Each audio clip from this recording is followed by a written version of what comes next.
วันนี้ตอนเช้าเนาะFacebook ได้รับเชิญให้ตั้งค่าการสร้างรายได้จากเนื้อหาอยากจะขอขอบใจเพื่อนๆและผู้ติดตามเนาะที่คอยสนับสนุนให้กำลังใจและก็อยากจะบอกมือใหม่เนาะสำหรับใครที่ยังมาทันทานการสร้างรายได้จากเนื้อหาเนาะต้องขยันลงคลิปให้สม่ำเสมอเนาะขยันปฏิสัมพันธ์เพื่อนหมู่เพื่อนให้หลายๆเนาะให้เยอะๆแล้วก็อยากฝากบอกอีกเนาะว่ามือใหม่ถ้าใครที่อยากผ่าน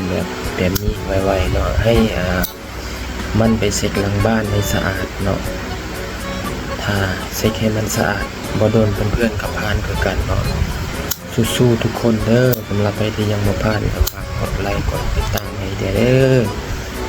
วันนี้เราจะมาเบิ่งการตั้งค่าเนาะตั้งค่าเนี่ยได้การตั้งค่าครับเครื่องมือการสร้างรายได้ Facebook นี่เนาะมันสิยากมันสิง่ายเนาะเอามาเบิ่งนำกันเลย